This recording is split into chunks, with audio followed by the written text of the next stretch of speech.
White last night. Oh, she's loving it.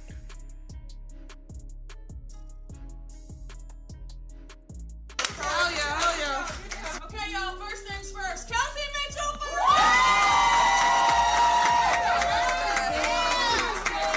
Kelsey. That's how we play. That is the standard. You know what it felt like, right? You know what it looked like. Take a look at this scene. You have a head coach standing in front of her roster after a victory, letting them know that this tough, grinding style of play is exactly what they are striving for. Meanwhile, how did the audience at home react? A lot of them were already switching off the television. The Indiana Fever managed to take down the Atlanta Dream. Yet, you would never guess that based on the conversation online. It turns out that securing a win on the court and winning over your fan base are two completely different challenges. Let's talk about last night's game, because the Indiana Fever did in fact get a win. Okay, great. Caitlin Clark says that she hopes this quietens a lot of people down. After the game, Caitlin Clark mentioned she hoped this result would silence the critics. That is a really interesting perspective when you stop and consider who those critics actually are. These are the exact people who purchased the jerseys. They are the same fans who drove the team's viewership to unprecedented heights back in 2024. Because of that massive wave of attention, this league was able to secure a fresh media rights agreement worth roughly $76 million annually, which gave the players the leverage they needed to push for a brand new collective bargaining agreement. You cannot just silence an audience like that. Without them, what exactly is the business model? The league literally got a new media rights deal and a new CBA because people tuned in to watch Caitlin Clark play like it's 2024. Plain and simple. I'm going to be honest. That season was an absolute blast. This is the crucial detail that gets buried in all the debates. The entire financial foundation of the modern WNBA was constructed around one specific attraction: Caitlin Clark playing basketball the way she did in 2024. People wanted to see those deep three-pointers, the pull-up jumpers from half-court, the flashy no-look passes, and the incredible 50-foot transition assists. That spectacular rookie year brought in crowds the league had never experienced before, with broadcasts frequently drawing between 2 and 3 million viewers. People did not start following her career just to watch a slow, half-court passing offense. They tuned in to see a superstar dominate. So, when the game slows down to a crawl, the fans who invested their time and money feel like they were given an entirely different product than what they paid for. Out word around the grapevine, oh, the Fever don't like the content creators and the W, and maybe they may start coming after channels. Oh yeah, we know. I don't know how they expect that to go, like we're just going to roll over and take that without legally fighting back. I mean, seriously? Yeah, we've heard. It's not going to work. I've got too many channels. I got too many channels. So, and you may be like, whoa. On top of that, a new conflict has emerged.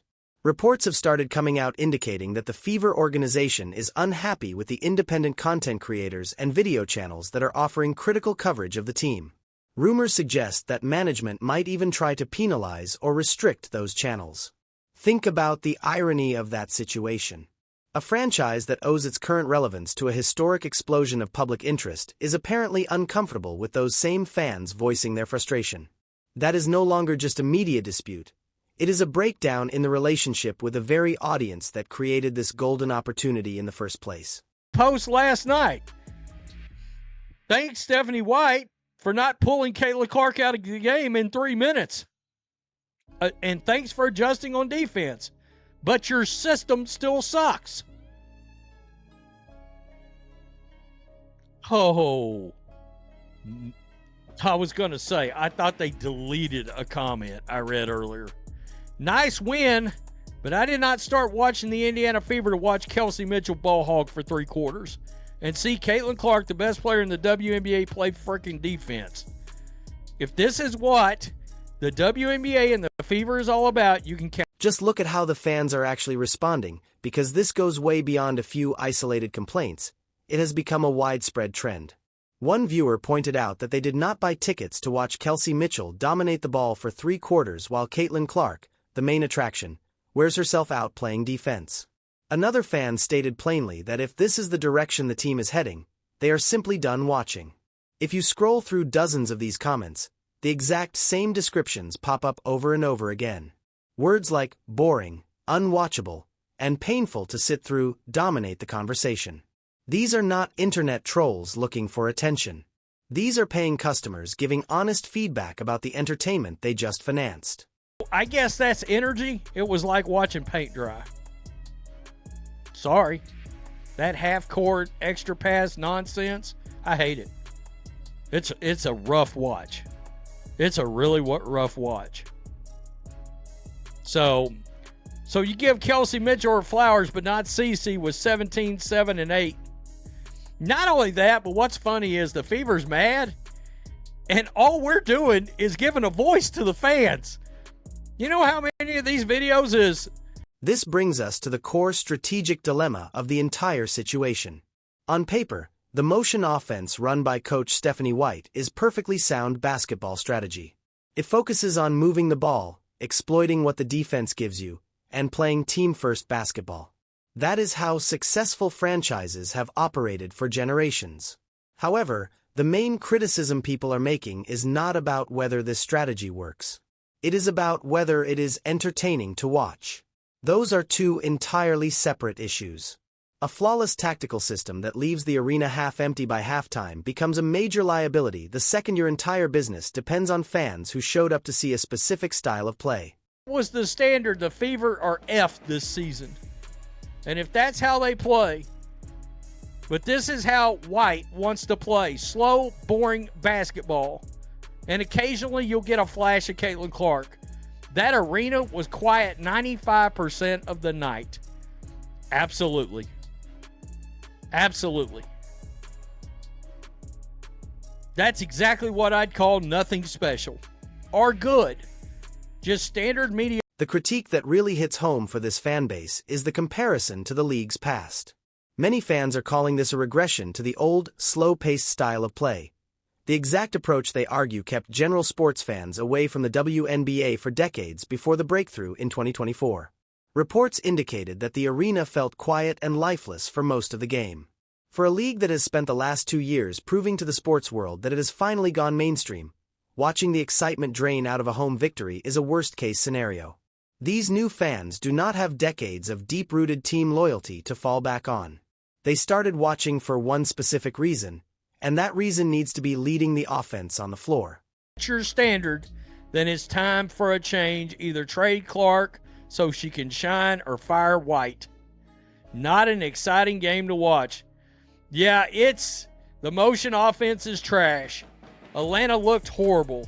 This should not be the standard. I think that comment, this is the standard. Woo! That could come back and bite this team in the ass. That could bite the coach in the ass. Because, again, people want to watch what they want to watch. Let's piece this whole puzzle together, because this individual matchup highlights a dilemma that is far bigger than a single game's box score. The Indiana Fever walked away with a victory. Strictly speaking, that counts as a successful night, putting them back in the win column with a triumph over the Atlanta Dream. Yet, if you look through social media, you would assume they had just been blown out by 30 points. The most frequent word used by fans who invested their time to watch was boring. They called it unwatchable, labeling it the most tedious victory since 2023. People participating in the live chat streams openly admitted they shut the game off completely and just stayed online to talk to each other. When your audience tunes out during a win, you are no longer dealing with a sports problem. You are dealing with a business crisis. The root of this issue comes down to a harsh reality that league executives prefer not to talk about openly. The entire structure of the modern WNBA, the lucrative television deals, the improved player salaries, the packed arenas, was built almost exclusively on the popularity of a single individual. Caitlin Clark's 2024 debut season was not just a great sports story. It was a massive cultural phenomenon that pulled millions of casual viewers into a sport they had never bothered to watch before. Those viewers did not tune in to appreciate traditional basketball fundamentals. They wanted to see a spectacular show. They wanted the deep range, the brilliant passes, and the fearless, fast-paced style that made her a household name at Iowa. Now, look at where things stand this season. Stephanie White has implemented a highly structured motion offense that prioritizes ball rotation, extra passes, and collective defensive accountability. From a pure basketball coaching perspective, you can absolutely justify that choice. But it creates a major drawback. It takes the ball out of the hands of the one player everyone bought a ticket to watch, dragging the game down to the exact slow tempo that fans thought they were finally leaving behind. Then Clark gets on the microphone and says she hopes the victory will quiet the critics, while White tells her roster that this grueling style of play is the standard they must live up to. It is two different people delivering the exact same message. Trust our process and ignore the outside noise. The problem is that the noise is coming directly from the people who are keeping the lights on in the building. That is the nature of sports fandom. The word fan is short for fanatic for a reason. These people are inherently loud and passionate. They spend their hard-earned money, they fill the seats, they discuss the team all night long online, and when they dislike the product, they are going to speak up.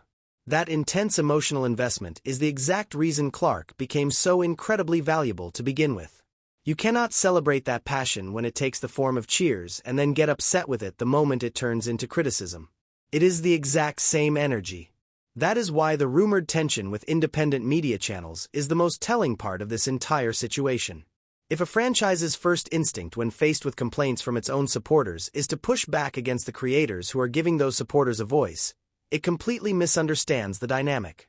These content creators are not inventing the frustration out of thin air. They are simply reflecting it back at the organization. Breaking the mirror does not change what you look like, which leaves the Fever stuck between two undeniable realities that are happening at the same time. White may very well be developing a more balanced and sustainable basketball team for the future, but the fans are also completely justified in feeling like the product on the court is no longer what they were promised. A sound basketball strategy and a terrible entertainment product can exist at the exact same time, and right now, those two forces are on a direct collision course.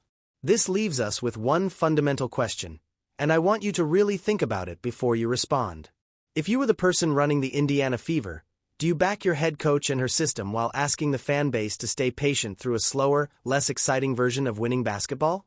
Or do you give the public exactly what they paid to see by letting Clark run free, increasing the tempo, and pursuing the high-flying, highlight-heavy version of this team, even if it means playing with less discipline? You can only pick one path, so let me know in the comments which side you land on. And if you want to stay updated on how this battle between management, the coaching staff, and the fans unfolds, make sure to hit follow.